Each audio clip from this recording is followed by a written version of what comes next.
Case 1, Natasha Wallen Cornett. They were on their way home from church. Vidar Leider had driven his family out to Johnson City for a Jehovah's Witnesses convention. His wife Delphina sat beside him. In the back, 6-year-old Tabitha and 2-year-old Peter were tucked in. It was a Sunday evening in April, the kind of drive that should end with dinner and bedtime stories. It never made it home. What happened next, on a gravel road in Greene County, Tennessee, would become one of the most haunting criminal cases in state history. And at the center of it sat an 18-year-old girl from rural Kentucky who had long believed the world had already written her off. Her name was Natasha Wallen Cornett. Natasha Leanne Wallen Cornett was born on the 26th of January, 1979, in rural Pike County, eastern Kentucky. From the beginning, the circumstances surrounding her birth were fractured. Her mother, Madonna Wallen, was not married to her biological father, a local policeman named Roger Burgess, and raised Natasha alone in a trailer on the outskirts of Pikeville, Kentucky. Tennessee court records would later describe her upbringing in direct terms: the lack of a father figure and an irresponsible mother. No one contested that description. By junior high school, Cornett was alienated from most of her peers because of her unconventional behavior. She suffered from anorexia and was diagnosed with bipolar disorder, which went largely untreated due to lack of health insurance. By high school, she was being openly harassed and bullied by other students. Pleas for help were ignored by unsympathetic school authorities. She eventually dropped out before completing 9th grade. Cornett started using alcohol and illegal drugs, including heroin, ecstasy, and cocaine. At 14, she was arrested for forgery after stealing a box of checks. A juvenile court sentenced her to 1 year of probation. She was later arrested a second time for assaulting her mother and threatening to kill her with a knife, but her mother declined to press charges. At 17, she married a longtime friend named Stephen Cornett. The marriage ended after only 10 months. By 18, Natasha Cornett was a high school dropout with a juvenile record, no employment history, a failed marriage, and an untreated mental illness.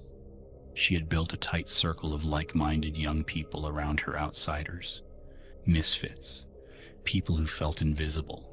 Together, they had constructed an identity rooted in Gothic aesthetics, devil worship imagery, and a shared hunger to escape. That hunger is what put them on the road on the 6th of April, 1997. On the morning of the 6th of April, 1997, 6 young people from Pikeville, Kentucky left for New Orleans in a Chevrolet Citation owned by Joseph Risner's mother, Natasha Cornett, 18, Edward Dean Mullins, 19, Joseph Lance Risner, 20, Crystal Sturgill, 18, Jason Blake Bryant, 14, and Karen Howell, 17. The night before, Natasha had secured a room at the Kali Motel where they partied. Things got out of hand, and they decided to leave town before facing consequences. They were hoping to start new lives in New Orleans, escaping the boredom and poverty of Pikeville. There was one problem. Shortly after leaving Pikeville, they realized Risner's car would likely not make it to New Orleans. They discussed stealing a vehicle from a parking lot or a dealership. The group was armed with 2 handguns, one 9mm and the other .25 caliber. At a rest stop along Interstate 81 near Baileyton, in rural Greene County, Tennessee, they found their opportunity. The Leider family had just come from a religious convention in Johnson City and was heading home to Knoxville. Vidar Leider was 34 years old, a Norwegian immigrant who had grown up in Bergen, Norway, and moved to the United States in 1985 and married Delphina Zelaya in 1989. They had met through their shared involvement in the Jehovah's Witnesses. Delphina was 28, their daughter Tabitha was 6, their son Peter was 2. Vidar Leider approached the group to share his faith. That was the nature of who he was. Cornett and her group wanted to steal the family's van. At gunpoint, the family was forced back into their vehicle and ordered to drive to a deserted road in nearby Baileyton, Tennessee. There, they were shot execution style. 6-year-old Tabitha had offered her killers chocolates on the ride to her death. The shooting was carried out by 14-year-old Jason Bryant and possibly other male members of the group. Vidar and Delphina were found dead at the scene. Tabitha died after being transported to the hospital. Peter, found lying in a ditch, had been shot once in the torso and once through the eye. He was the only survivor. A second gunshot had penetrated his back and exited through his chest. He was transported by helicopter to the Pediatric Intensive Care Unit at the University of Tennessee Memorial Hospital in Knoxville, where he was listed in critical condition. The group abandoned their own car, took the Lillelid family's van, and changed destination. They were no longer heading to New Orleans. They were heading for the Mexican border. 2 days after the shootings, Cornette and the 5 others were taken into custody by U.S. Customs and Immigration officials in Arizona while trying to cross into Mexico in the stolen van. They were transported to Greenville, Tennessee, and booked into the county jail, facing charges of first-degree murder, attempted murder, and kidnapping. What followed in the legal process was nearly as chaotic as the crime itself. Cornette accepted the volunteered pro bono legal services of attorney Eric Kahn, a lawyer who specialized in Social Security disability cases, not criminal defense. At Kahn's instruction, Cornette made public statements in which she called herself the daughter of Satan and claimed involvement with devil worship in preparation for an insanity defense. The judge overseeing the trial felt this was not in Cornette's best interests and ordered Kahn removed before the trial started. With new counsel in place, the district attorney, Berkeley Bell, made a decision before the case reached the jury. He offered a plea deal to all defendants: plead guilty and receive life without parole instead of risking a death sentence if the jury found them guilty. On the 13th of March, 1998, Cornette and her co-defendants pleaded guilty. Although she did not fire the weapon, she received 3 consecutive life sentences without the possibility of parole, and 2 additional sentences of 25 years, one for attempted murder and one for kidnapping. During her testimony, Cornette claimed she had tried, unsuccessfully, to prevent the deaths. No one else in the group confirmed that account. Peter Lillelid remained in the hospital for 17 days before being transferred to a Knoxville rehabilitation center. Doctors removed his damaged eye 11 days after the shootings. He survived, but was left permanently disabled. The Lillelid case shook Tennessee. It shook Norway. It shook every parent who had ever stopped at a highway rest area with their children sleeping in the back seat. Forensic psychologist Helen Smith later included Natasha Cornette's story in her book, The Scarred Heart, Understanding and Identifying Kids Who Kill, citing her troubled life as a warning of the failures of the school, mental health, and criminal justice systems in preventive treatment. Inside prison, Cornette's story took an unexpected turn. She earned her GED and a certification in cosmetology.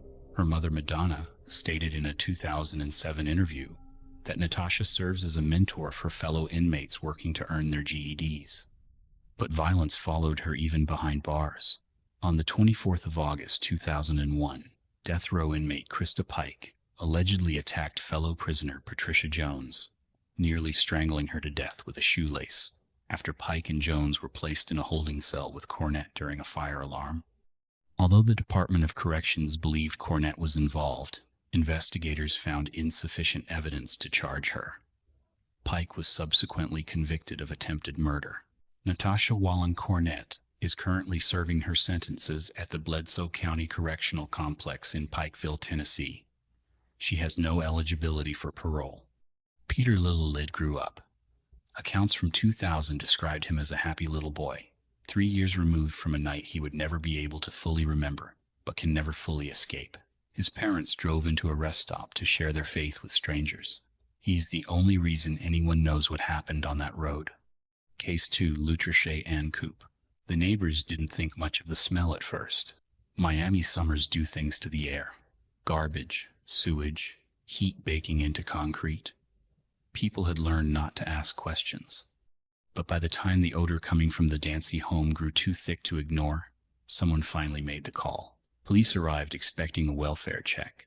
What they found was a crime scene, one that had been lived in, slept in, and quietly maintained for days, while a man's body decomposed behind the walls of his own bedroom. His name was Walter Dancy. He was 51 years old. His wife, Lutriche, had been in the house the whole time. Lutriche Ann Cooper was born on the 15th of August, 1962. She grew up in Miami, Florida, a woman who by most outward accounts had built herself a life, a home, a family, a marriage. Her father, Joe Cooper, and her sister, Sarah Cooper Jackson, would later appear publicly in accounts of her case. Her oldest daughter, Mawia Charles, would one day speak about the woman her mother had been before everything fell apart. What is known about Lutriche's inner life comes largely from what she chose to say in court and in the sworn statements that followed the worst night of her marriage. She described a relationship defined by two things that could not coexist without eventually destroying each other: deep, persistent love and chronic daily pain. Walter Dancy, according to her sworn testimony, was often violent with her. He had affairs, many of them, openly and without much effort to conceal them. He mistreated her, she said, in ways that accumulated over years, and yet she stayed. She loved him, she told investigators. That was not a contradiction she could easily resolve. She had 3 children. She had a home. She had a life built around a man who, by her own account, treated her as an afterthought at best. There was no prior criminal record, no history of violence on her part, no documented escalation in behavior that investigators could point to as a warning sign. What there was, instead, was a quiet, private accumulation of grievances that no one outside the walls of that household fully understood, until October 2003. The date was the 1st of October, 2003. Lutriche Dancy found photographs, sexually explicit photographs of her husband, Walter, with multiple other women. Not one, not two. A number of them images that made clear the affairs had not stopped, had never stopped, and had perhaps never been something he intended to stop. Something shifted in her that night that would not shift back. She retrieved a shotgun. She went to the bedroom where Walter was sleeping and used the barrel of the weapon to poke him awake. She confronted him with what she had found. Walter Dancy's response, according to the appeal documents drawn directly from her sworn statement, was not remorse. It was contempt. He called her a crazy, stupid bitch. Then he went further. He mocked her for not even knowing how to use the shotgun she was holding. It was the last thing he said to her. Lutriche stepped onto the dresser. She clicked the safety off. She fired a single round into his chest. Walter Dancy died within minutes. She did not call for help. She did not leave the house. Instead, over the days that followed, she stayed living inside the same home where her husband's body lay. She attempted to dispose of the remains. Court records and the documentary Women Behind Bars both confirm that she poured acid on the body, one of several efforts made to conceal what had happened. None of them worked. The body had been there for several days when the odor became impossible to contain. Neighbors reported it. Police were called. And when officers arrived at the Dancy home in Miami-Dade County, they found what no wellness check is supposed to find. Miami Homicide moved quickly once they had access to the scene. Investigator Rolando Garcia and Sergeant Eunice Cooper led the inquiry. What they found was a woman who did not run, did not deny, and did not attempt to construct an elaborate lie. When Lutriche Dancy sat down with investigators, she gave them a full statement. She admitted she had shot Walter. She admitted she had been responsible for his death. She gave them the facts as she understood them. She was arrested and charged with first-degree murder with a deadly weapon. The weeks and months that followed shifted the legal picture considerably. Assistant prosecutors Melba Pearson and Esther Jacobo built the state's case. Defense attorney Sheldon Zipkin worked to frame what had happened, not as premeditated killing, but as the fatal culmination of a marriage marked by years of documented abuse and betrayal. The distinction mattered enormously. First-degree murder required proof of premeditation that she had planned and intended to kill Walter Dancy before she walked into that bedroom. The defense argued the evidence pointed somewhere else. This was not a woman who had plotted. This was a woman who had found something that broke her and had reacted in a single catastrophic moment. Before the case went to a jury, Lutriche Dancy entered a guilty plea. The charge was reduced to second-degree murder with a dangerous act. On the 15th of November, 2005, A Miami-Dade court sentenced her to 45 years in Florida State Prison. She began her sentence on the 8th of December, 2005. Her projected release date is the 25th of September, 2046. She will be 84 years old. The case drew attention in the way domestic homicides often do, quietly at first, then in waves. Lutricia Dancy's story was profiled in the WeTV documentary series Women Behind Bars in 2009, where she appeared on camera and spoke about the marriage, the violence, and the night she fired that shotgun. Her father Joe Cooper and sister Sarah Cooper Jackson also appeared. Her oldest daughter, Mawia Charles, gave her own account of the woman she had known, the mother who had existed before October 2003, and the consequences that had swallowed her whole. What the case raised, and what it continues to raise in discussions around domestic violence, provocation, and the law, is a question the courts resolved one way, and many observers resolve another. At what point does a person absorb enough damage to act in a way that falls outside the bounds of what the law will excuse? Florida's legal framework had an answer. Lutricia Dancy received 45 years. She is currently incarcerated at the Florida Women's Reception Center in Ocala, Florida. She has not been eligible for parole. She has spent over 2 decades inside. Walter Dancy is buried. The photographs that started it are gone, and the 3 children who watched their family come apart are left to carry both losses: the father who was killed and the mother who was taken. There are no clean endings here.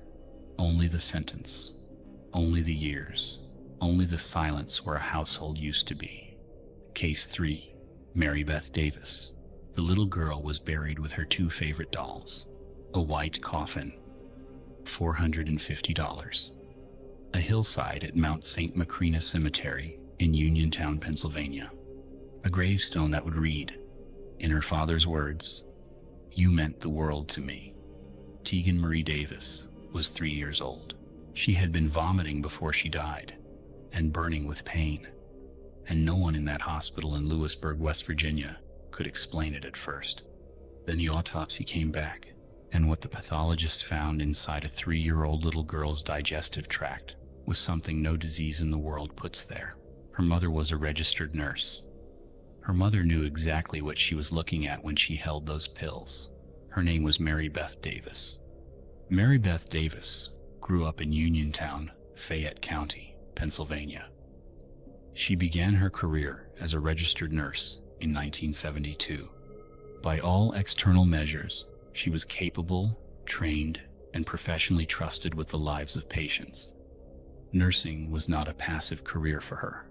It placed her at the center of medical decisions, surrounded by doctors, admired by families who depended on her competence. She married Gary Davis on the 19th of November, 1977. 2 children were born to the marriage. The first child, Tegan, was born on the 27th of February, 1979. The second child, Seth, was born on the 18th of July, 1981. Davis worked as a nurse while married to Gary, who was studying at the West Virginia School of Osteopathic Medicine. The family resided in West Virginia before briefly moving to Toledo, Ohio, after Tegan's death, and later to Uniontown, Pennsylvania, where they had 2 additional children prior to their divorce. The prosecution would later argue that the key to understanding everything lay in that arrangement: a nurse wife, a medical student husband constantly absorbed in training, constantly away, constantly unavailable. Prosecutors suggested she poisoned her children because she craved attention from her husband, Dr. Gary Davis, who often was away from their Lewisburg home for medical training. There were no prior criminal charges, no documented history of abuse, no red flags that would have drawn official attention. What existed instead was a pattern that only became visible in hindsight: 2 children, 2 medical emergencies, 1 common factor present in both rooms: their mother. The first incident happened on the 30th of September 1981. The Davises rushed Seth to Greenbrier Valley Hospital after he appeared to have a seizure. While at the hospital, blood was drawn from Seth, and it showed a normal blood sugar level of 72. However, a test of his spinal fluid revealed an abnormal low reading of 11. Seth's condition was grave, and after about 3 hours at the hospital, medical officials decided to have him flown to Pittsburgh Children's Hospital. At the Pittsburgh facility, medical tests revealed unusually high insulin levels in Seth's system, determined to be of exogenous origin, meaning not produced by his own body, along with indicators consistent with insulin injection, pointing to possible poisoning. The child survived after receiving glucose infusions and other supportive treatments, though he suffered long-term brain damage and remained in a near-vegetative state. Authorities did not immediately attribute criminal intent. Seth was 10 weeks old. Mary Beth was his mother. She was the one who had brought him in.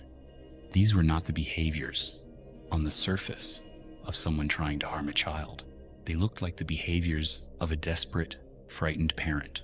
6 months later, on the 10th of March 1982, it happened again.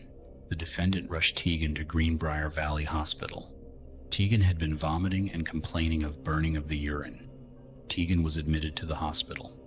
What happened next inside that hospital room would become the most critical detail in the entire case. During the late evening hours of Tegan's admission, Nurse Helen M. Pack observed the defendant injecting something into Tegan at 2:15 a.m. While Dr. Aldrich was out of the room, Mary Beth came in, went over to Tegan and gave her a shot.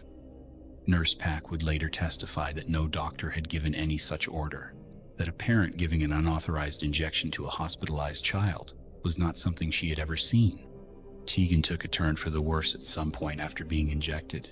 On the morning of the 12th of March, 1982, plans were made to transfer Tegan to a larger hospital. However, Tegan died in the ambulance before it reached the hospital. An autopsy was performed by Dr. Ann Hooper, who reported that Tegan's death was a homicide caused by caffeine overdose. Dr.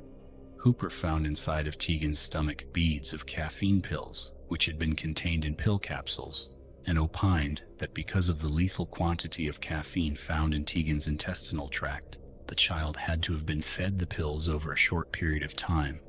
On the evening of Tegan's death, Gary Davis discovered an empty blister pack that had contained diet capsule pills in a tied-up garbage bag on his back porch.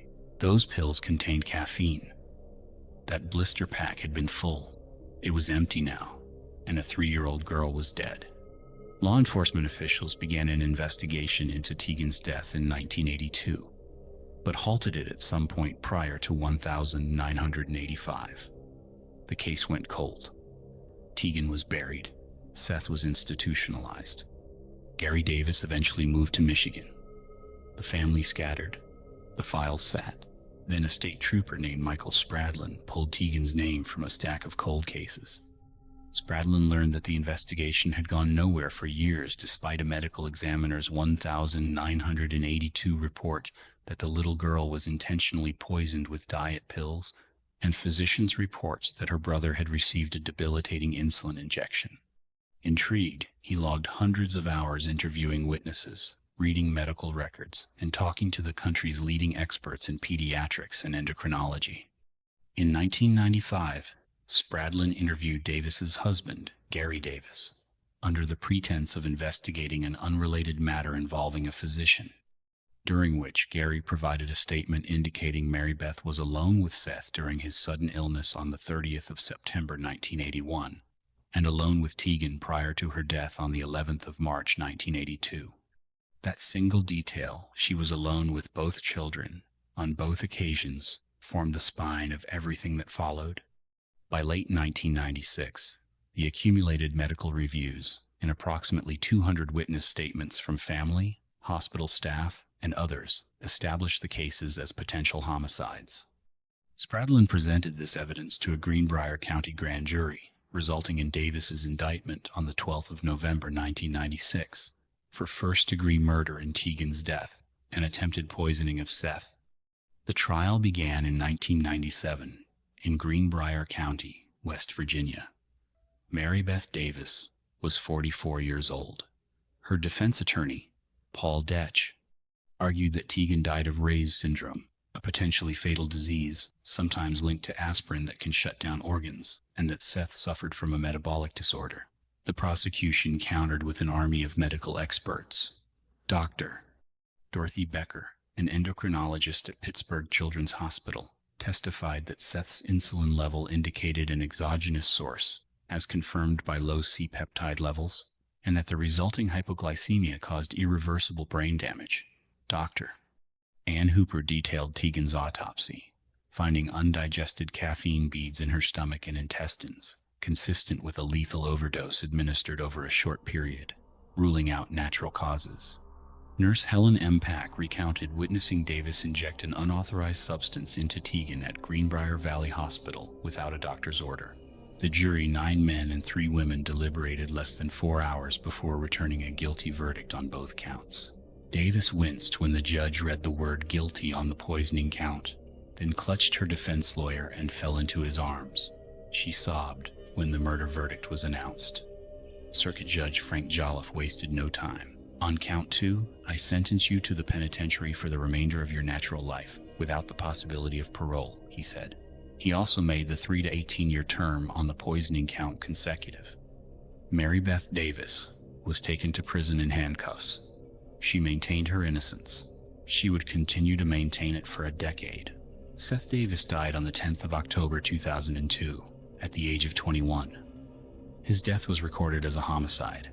He had spent more than 20 years in institutional care, unresponsive to the world that had failed him from birth. He never testified. He never spoke. His gravestone has no elaboration. He simply lived as long as his body could hold on. Inside prison, Mary Beth Davis appealed. She never wavered. Through a decade of appeals that twice went to West Virginia's Supreme Court, she insisted the medical evidence was wrong, misinterpreted, or deliberately withheld by the county's medical examiner. Then came the 5th of October 2007. In startling courtroom drama, Davis confessed. 4 days later, after 3,640 days behind bars, she was free. Her new attorney, Castell, had filed a motion for a new trial before Circuit Judge Joseph C. Pomponio Jr., alleging that Detch had provided ineffective representation in 1997. The court had just overturned a murder conviction in another of Detch's cases. The prosecutor, Hansen, agreed to let Davis enter guilty pleas to lesser charges of attempting to injure her children by poisoning in exchange for concurrent sentences of 3 to 18 years. The time she had already served covered it. What followed her confession was a question that nobody answered cleanly. Davis's original defense attorney, Detch, maintained she was innocent of the original charges, despite her recent admission of guilt. You have to understand, she was confronted with this choice: mumble yes after hearing a few sentences and be freed, or be at the behest of a court system that has failed her so far. Detch said. They knew it wasn't a sincere confession. Prosecutor Hansen disagreed. I had nothing to indicate to me that it wasn't a sincere admission, he said. Her lawyer said Davis was not going to have a problem admitting her guilt. In 1999, the A&E series Cold Case Files featured the case in an episode titled Maternal Instinct. It had already, by then, become one of West Virginia's most debated criminal cases, not because the jury had any real doubt, but because the question of what moves a mother to poison her own children touches something that most people cannot bring themselves to look at directly. Trooper Spradlin was unambiguous. Somebody needs to speak for these children. This is the most callous and cold-blooded case I've seen in 35 years, he said. She's a nurse, and she knew what she was doing. Tegan is still on that hillside in Uniontown. Her dolls went with her into the ground. The gravestone still says what her father put there. You meant the world to me. His name was on it, not hers. Case 4, Yoko Cullen. She was 85 years old, and she asked if she could call her daughter. The trunk of her own car was closed over her head. Her hands and body bore the wounds of a tire iron. The 3 people standing outside that car had already made the decision. They used a piece of clothing found on the ground, poured gasoline over the vehicle, and struck a flame. The autopsy later confirmed what the soot coating Yoko Cullen's throat already told the story. She was alive when the fire started. She had spent the night playing bingo. Yoko Cullen was born on the 23rd of April 1926 in Japan. She married Gordon Cullen in 1956 and came to the United States with her husband to build a life in Belleville, Illinois. The couple became parents to 4 daughters and 1 son.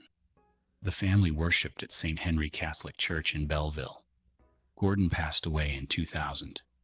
After his death, Yoko's world centered around her children, grandchildren, great-grandchildren, and the rhythms she had built for herself: karaoke, sewing, cooking, and most of all, bingo.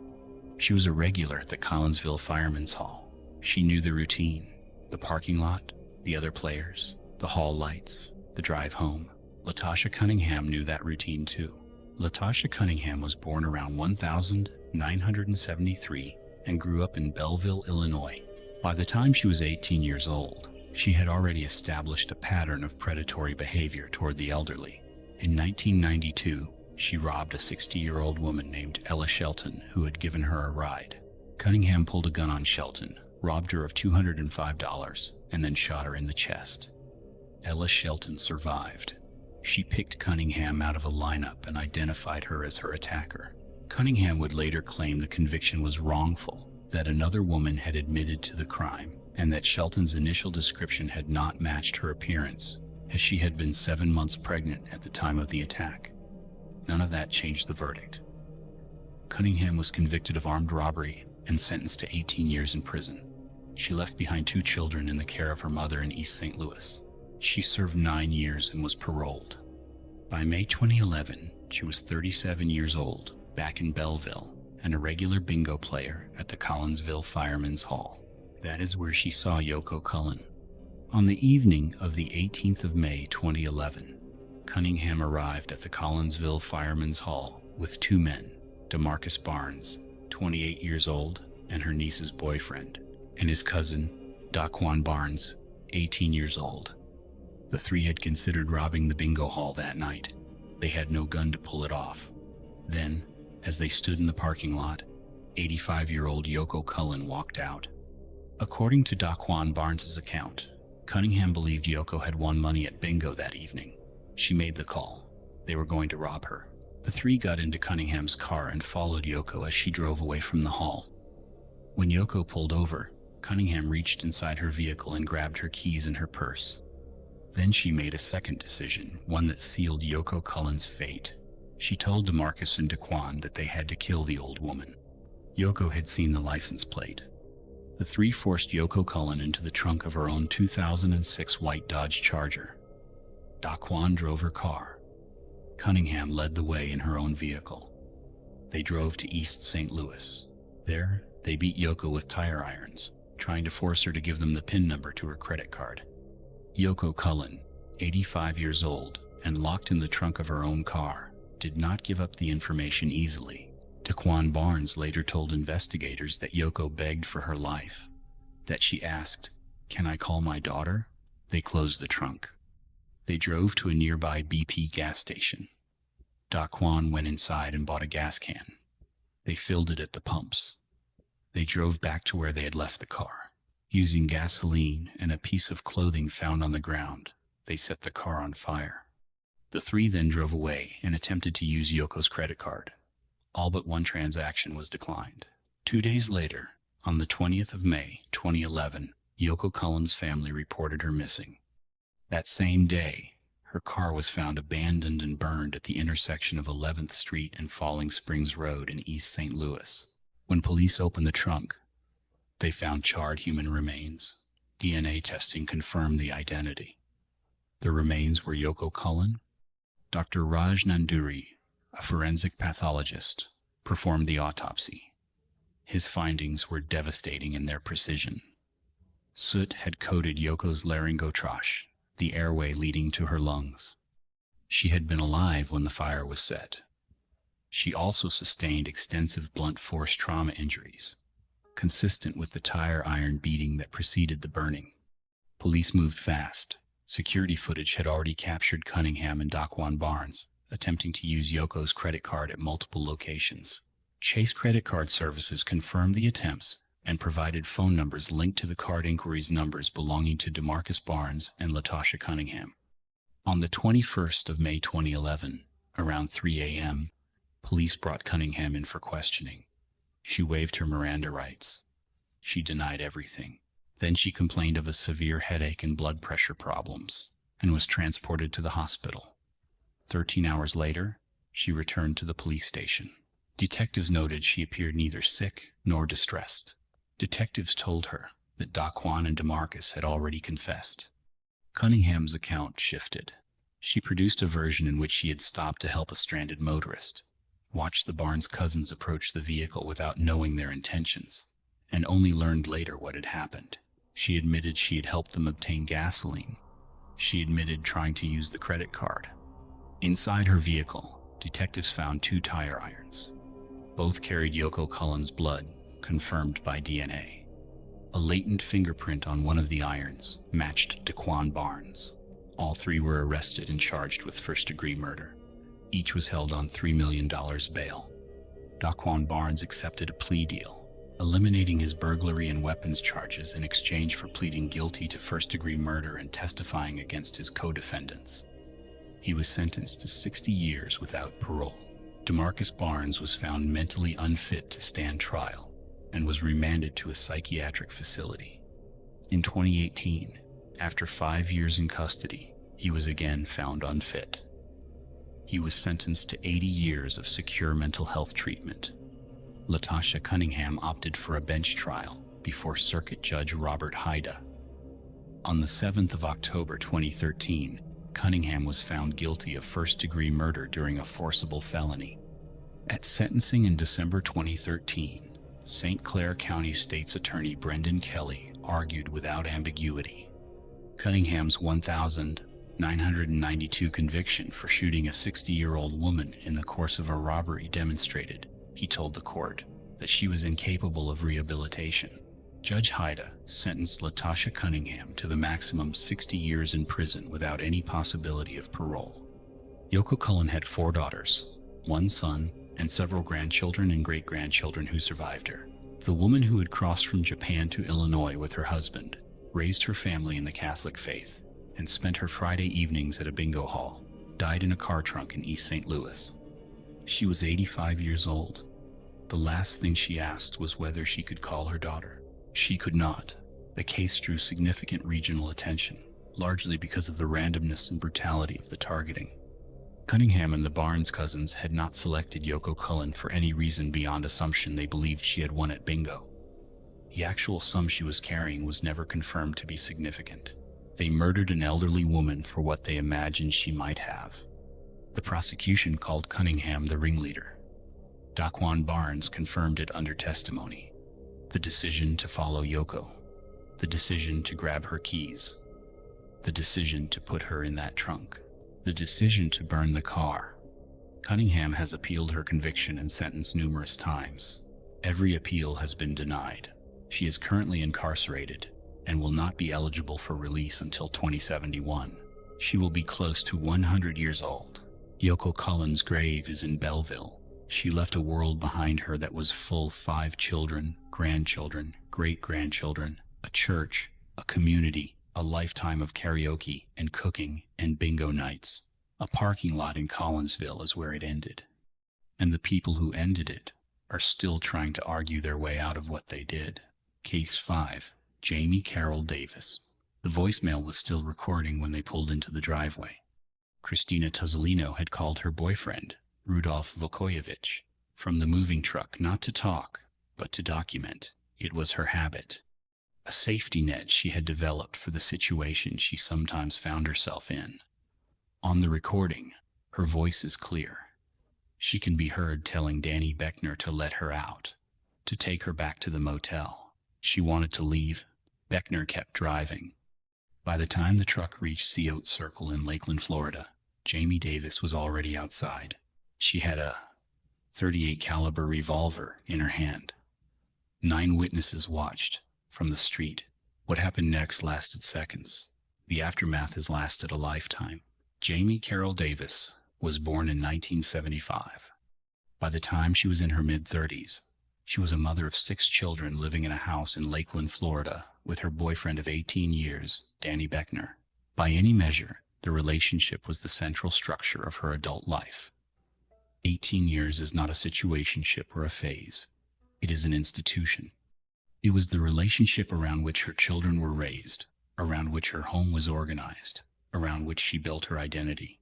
It was also a relationship built on a fractured foundation. Danny Beckner carried a lengthy criminal history that included convictions for incest, domestic violence, trafficking amphetamine, possession of methamphetamine, and aggravated fleeing to elude law enforcement. He was a convicted felon living in a home where, investigators would later discover, methamphetamine and drug paraphernalia were present. Christina's mother would later stand in a sentencing courtroom and accuse Beckner of being a drug dealer who had been allowed around Davis's children. Davis, by contrast, had no prior criminal record. Whatever chaos Beckner brought into that household, Davis had, on paper, stayed clean. Defense attorneys at her trial would describe the shooting as a tragic, isolated incident from a woman who had led an otherwise law-abiding life. But there were patterns. Beckner had cheated before. Davis had known it. She had endured it. The federal court record from her later appeal notes that Beckner had cheated on her in the past, and that when she heard a female voice in the background during one of his calls that early August morning, she was hurt. But it was not the first time she had been hurt this way. She told investigators she was mad, sad, and hurt. That was her phrase. Not the language of someone processing a new wound. That was the language of someone describing something that had settled into the bones over years. Christina Tuzolino was 32 years old. She lived in Lakeland, had 3 children, and had been involved with Rudolf Vukojevic for nearly a year. Vukojevic, disabled from 2 recent strokes, had relied on her during a difficult period of his life. He described her as caring and outspoken, someone who loved her children deeply, but who could be very direct in a way that sometimes created conflict. Tuzolino had a lengthy criminal record of her own since 1997, including felony battery, battery on a law enforcement officer, and multiple drug offenses, including methamphetamine, heroin, and cocaine. But Vukojevic was clear about who she was in the months before her death. She was working to get herself straight. She was doing good. The two worlds, Davis's and Tuzolino's, should never have intersected. They intersected through Danny Beckner. The timeline of the 8th of August 2010 is precise and ugly. Around 3 a.m., Danny Beckner and Christina Tuzolino met at the Relax Inn in North Lakeland to have sex. Around 5 a.m., Davis called Beckner's cell phone to ask where he was and who he was with. Beckner lied. He told her he was with a male friend. They argued about his association with Tuzolino. The argument ended. Davis knew more than Beckner admitted. Around 7:30 a.m., Beckner and Tuzolino left the motel. Beckner drove toward Coyote Circle, toward the home he shared with Davis and her 6 children. Davis called again. This time, Tuzolino grabbed the phone. The two women argued. Mutual threats were exchanged. Tuzolino, while still in the truck, called Vukojevic and left a voicemail that captured the argument. On that recording, she can be heard asking Beckner to turn around and take her back to the motel. He did not turn around. At approximately 7:35 a.m., the truck pulled into the driveway of the home on Coyote Circle. Jamie Davis came out of the house with a .38 caliber revolver. 9 witnesses in the neighborhood were watching. What Davis said to investigators afterward was direct. "I was so mad, I couldn't see straight." She said she had not intended to kill Tuzolino. She said she had wanted to scare them. She said the gun went off. She later testified that she saw something in Tuzolino's hand and believed it was a knife. A crime scene investigator found a black phone case on the front center floorboard of the truck. No knife was recovered. Tuzolino was on her knees inside the truck when the bullet struck her in the neck. She climbed out of the vehicle and walked a short distance before collapsing on the street. She was transported to Lakeland Regional Medical Center. She died from her injuries that Sunday evening. Minutes after the shooting, Davis called 911. She told dispatchers that Tuzolino had a knife to Beckner's throat, that Tuzolino had threatened to harm Davis's children, that the gun had discharged during a mutual physical altercation. None of it was true. Davis later admitted that Tuzolino never had a knife. Polk County Sheriff Grady Judd led the public response to the shooting. He was unsparing in how he characterized it. 9 witnesses, he told reporters. All stated they saw Davis walk out of the home and shoot Tuzolino without hesitation. Their accounts directly contradicted Davis's claim of an accidental discharge during a struggle. "I almost feel sorry for her," Sheriff Judd said. "But there's no excuse for murder. She should never have left that house." 2 days after the shooting, Davis was charged with second-degree murder. She was held without bail. Beckner was charged with accessory to second-degree murder, along with resisting an officer without violence, possession of methamphetamine, drug paraphernalia, maintaining a dwelling for drug use, and possession of a firearm by a convicted felon. A friend of Beckner's, Sherry Ann Kasinger, was also arrested on charges of tampering with physical evidence and unlawful possession of a firearm. Kasinger pleaded no contest in November 2010 and was sentenced to 18 months in prison, followed by 5 years of probation. Beckner eventually pleaded no contest to multiple charges, including tampering with physical evidence and possession of a firearm by a convicted felon. He was sentenced to 4 years in prison and 10 years of probation. Davis went to trial. The trial began in August 2013 before Circuit Judge Roger Alcott in Bartow, Florida. Assistant State Attorney David Sammons prosecuted the case. Defense attorney Adam Bantner argued that Davis had retrieved the firearm in fear after Tuzolino made threats against her and her children during the cell phone call, and that the gun had discharged accidentally during a struggle at the truck. One neighbor testified to seeing a physical struggle between the women. Another told jurors that Davis raised the gun and fired deliberately. The medical examiner confirmed that Tuzolino was struck once around the neck, with the wound consistent with very close range.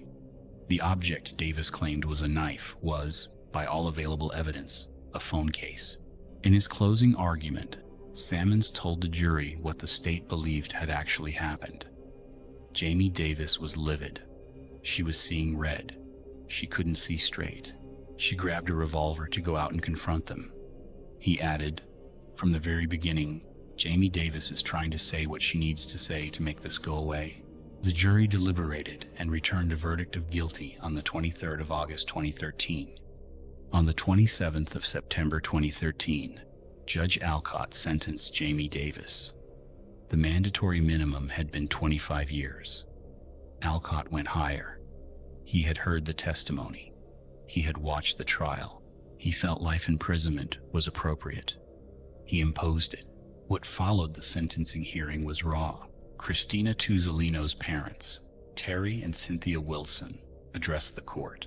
Cynthia Wilson called Davis a monster and a bully. She spoke about the pain of watching her daughter's 3 children grow up without a mother. "You took my baby's life," she told Davis, weeping. "You don't deserve to be anywhere but prison for the rest of your life." Terry Wilson was equally direct. "I hope she never sees the light of day again. She gets to speak to her 6 children again. All we can do is look at a picture of our daughter." Davis did not speak during the sentencing hearing. Rudolph Vakoyevich had spoken publicly in the days after the shooting, before the legal process consumed the story. He described Tuzolino as a complicated person who was doing the work to become someone better. "When no one was there, she was there for me," he said. "It's a real tragedy." Defense attorney Adam Bantner maintained that Davis was a good mother with no prior criminal history, and that the shooting was an isolated act wildly out of character. He told the court she was very remorseful and wanted to express condolences to Tuzolino's family. The state appellate record shows that Davis filed for post-conviction relief, alleging ineffective assistance of counsel. The appeals were denied. She later filed a federal petition challenging the voluntariness of her confession and arguing that investigators had violated her right to silence during the interrogation.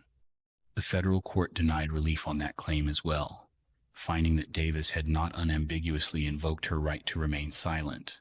Jamie Carroll Davis is currently serving a life sentence in Florida State Prison. She has no path to parole. Christina Tuzolino left behind 3 children. On the morning of the 8th of August 2010, she asked a man to take her back to the motel. He drove her to a driveway instead, and the woman waiting at the end of it had a gun.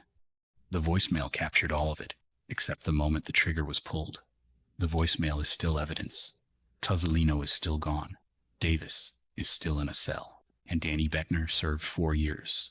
Case 6. Amy Rekha Deschamps. She was very good at removing stains. When Bruce Weinstein's mother arrived at his Spanish-style mini-mansion in Las Vegas on the morning of the 6th of July 1996, she found Amy Deschamps on her hands and knees at the bottom of the staircase, scrubbing the white carpet with a cleaning solution that left the air smelling sharply of vinegar. Brown spots surrounded the wet area. Amy explained it away without being asked. She owned a carpet cleaning business. This was what she did. What Sylvia White could not explain was the wallet at the bottom of those stairs, the cell phone, the favorite pair of sandals, all of them belonging to her son, who called her every single day at 6 p.m. and had not called the night before. Her son was gone. His girlfriend was cleaning the floor where he had been. It would take more than 2 years, a desert grave, a nudist colony, a television show, and a fugitive chase across multiple states before the courts caught up with Amy Rekha Deschamps. Both of Amy Deschamps' parents were dead by the time she was 9 years old. She was raised by her aunt and uncle in Perth Amboy, New Jersey, a blue-collar town in Middlesex County. Whatever stability that household offered, it did not erase the foundational loss of losing both parents before a child is old enough to fully understand what loss means. She married her high school sweetheart at 17 and immediately began building something of her own, a carpet cleaning business that she ran herself, with enough competence and drive to sustain her through the marriage's eventual collapse. The pattern that emerged across Amy Deschamps' adult life was consistent. She dated men with money. Each relationship, by most accounts, left her more financially comfortable than the last. It was a calculated approach to romantic life, not necessarily calculated at the moment of feeling, but calculated in practice. She emerged from each relationship in a better material position than she entered it. After 2 failed marriages, Deschamps decided at approximately age 45 to start again. She moved to Las Vegas in 1992, arriving with money from her previous cleaning business. She bought a condo. She launched a new carpet cleaning operation. She hired 2 employees, a longtime friend named Claudia McClure, and a man she met in a casino named Robert Wayne Bobby Jones. The business grew. She landed contracts with Scenic Airlines and the MGM Grand. She was a natural businesswoman. What she was also, according to prosecutors who would later study her behavior very carefully, was a woman who viewed relationships as transactions and who could become very dangerous when those transactions stopped working in her favor. Amy Deschamps met Bruce Weinstein in the fall of 1995 at a Texas Hold'em poker table inside the Mirage Casino. Weinstein was impossible to miss. He was 46 years old, weighed close to 300 pounds, and wore his white hair pulled back in a ponytail. He was loud, generous, and unmistakably present in every room he occupied. He described himself as a professional gambler. He was also an illegal bookmaker, a trade his family had been running for 20 years. He had been arrested for illegal bookmaking in Los Angeles years earlier and had turned LAPD informant to resolve it. Bruce had some very cruel collection methods, according to what Amy told people later. Their relationship started professionally. He hired her cleaning service. Then it turned personal. Then it accelerated quickly.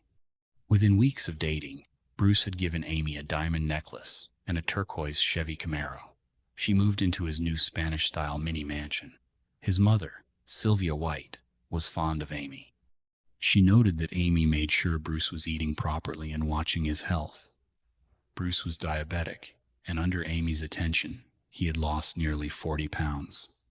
Bruce always called his mother at 6 p.m. It was as reliable as anything in Las Vegas could be. The morning he didn't call, Sylvia knew.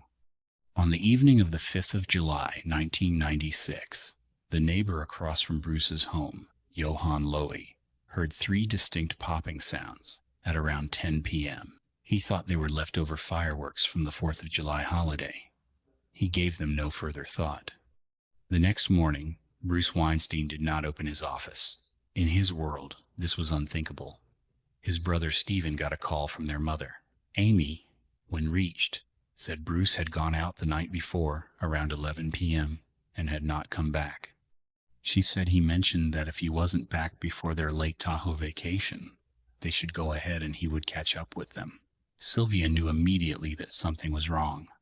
When she arrived at the house and found Amy cleaning the staircase carpet and found Bruce's wallet, cell phone, and sandals sitting at the bottom of those stairs, the certainty settled in. Bruce would not have left without his phone.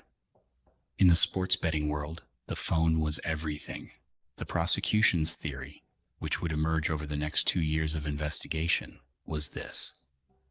Bruce Weinstein had told Amy the relationship was ending. She did not want to give up the lifestyle he represented. She shot him inside the master bedroom with a .38 caliber revolver, watched his body be moved down those stairs, and called in her employee Bobby Jones to help transport and bury the body in the desert northeast of the city.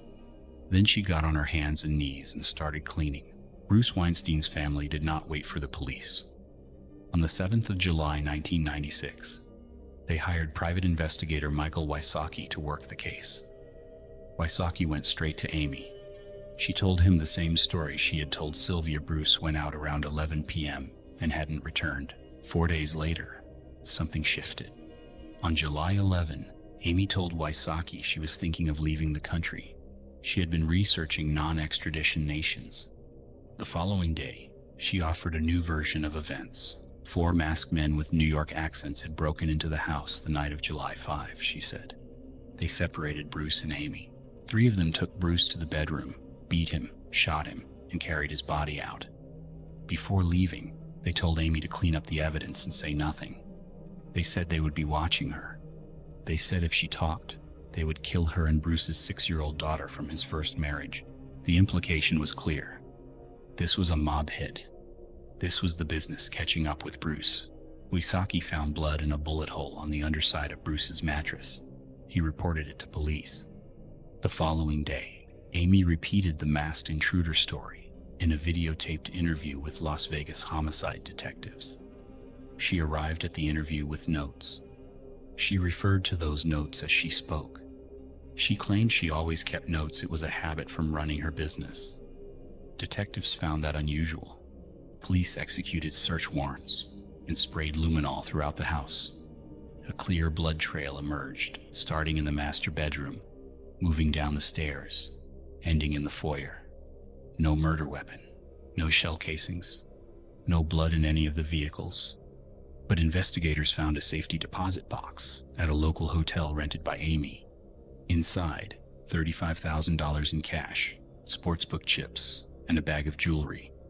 On the 11th of August 1996, hikers in a remote stretch of desert near Mesquite, Nevada, an hour and 15 minutes northeast of Las Vegas, discovered skeletal remains. The grave had been covered with stones. A .38 caliber bullet was removed from the body during autopsy. Dental records confirmed the remains as Bruce Weinstein. His death was ruled a homicide. Police went to arrest Amy Deschamps. She was already gone. Before leaving, she had found Bruce's cash hidden inside a wall of his closet and taken $135,000 with her. A fugitive warrant was issued. Bobby Jones, her employee who had helped transport and bury the body, had also fled and was located a month later in New Mexico. Amy's flight did not go smoothly. In the fall of 1996, she was pulled over for speeding in Maryland. When the officer asked for identification, she attempted to offer something else in lieu of proper ID. He arrested her anyway. Inside her car, over $100,000 in cash, scattered throughout the vehicle, a passport, and multiple wigs. She was extradited to Las Vegas after 2 months in a Maryland jail. Because she had not yet been formally charged, her bail was set at $5,000, reduced from the original $2 million. Amy paid it promptly and vanished again. She remained off police radar for over a year. On the 3rd of January 1998, her case was featured on America's Most Wanted. Tips flooded in almost immediately. Investigators tracked her to Sunnier Palms Nudist Park and Campground near Fort Pierce, Florida, where she had been living under the name Sandy Wade. By the time police arrived at the campground, she had left hours earlier. They picked up her trail and found her on the 28th of January, 1998, at a friend's home in Port St. Lucie. She would become the 500th fugitive captured with assistance from America's Most Wanted. She was returned to Las Vegas, held without bail, and charged with murder with a deadly weapon. Trial began in October 1998. Amy and Bobby Jones were tried as co-defendants. Prosecutors painted her as a woman who had built her life around men with money and was not willing to lose the latest one's wealth when the relationship began to collapse. Amy held her ground. 4 masked men, New York accents, organized crime. She had notes. Former Detective Al Leavitt took the stand for the prosecution and stated that Amy's account of a mob hit was, in his professional assessment, a fairy tale. The defense objected. The judge allowed it. Prosecutors then repeated the phrase in closing arguments. The jury deliberated for 2 days and returned a guilty verdict. Judge sentenced Deschamps to life without the possibility of parole. Bobby Jones received 5 years for his role in moving and burying the body. Then came 2000. The Nevada Supreme Court vacated Amy's conviction. The court ruled that Leavitt's fairy tale testimony had amounted to an improper comment on the credibility of the defendant's statement, impermissibly influencing the jury. The court also ruled the trial judge had erred in refusing to allow Amy to subpoena Wysocki's investigative notes, which had been improperly shielded under privilege claims. A new trial was ordered. Rather than retry the case, prosecutors offered a deal. Amy Deschamps pled guilty to second-degree murder on the 20th of September, 2001. Her sentence was 10 to 25 years, with credit for the 3.5 years she had already served. She accepted. The Weinstein family endured the case across nearly 15 years of hearings, fugitive chases, appeals, and legal maneuvering. After the original guilty verdict, Sylvia White spoke plainly about what the verdict meant to her. The pursuit of justice had been on her mind from the beginning. After years of watching Amy flee and reappear and tell her story about masked men with New York accents, the plea deal in 2001 settled the legal question, if not the emotional one. The case was featured on Oxygen's Sin City Murders in the Snapped series, among other true crime programs. Bruce's brother Stephen described him as the life of the party. His ex-wife Elizabeth Tuke remembered him the same way. His daughter Jacqueline was 6 years old when her father was buried in the Mesquite Desert. She grew up without him. The bookmaking world Bruce and his family had operated in did not stop with his death.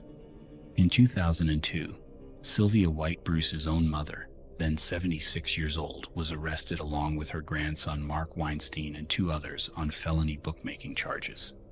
Gaming Control Board agents raided a suburban home and found phones, computers, betting slips, and game boards. The family business, it turned out, had simply continued without Bruce. Amy Deschamps was released from Nevada State Prison approximately in 2010, after serving roughly a decade on the reduced plea. She would have been in her early 60s at the time of her release. Her current whereabouts are unknown. The money she took from Bruce's hidden wall cache was never fully recovered.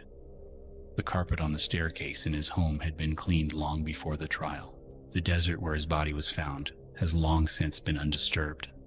And the woman who arrived at a police interview with handwritten notes, who researched non-extradition countries while her boyfriend had been missing for less than a week, walked out of a Nevada prison a decade after, killing him. Nobody has heard from her since.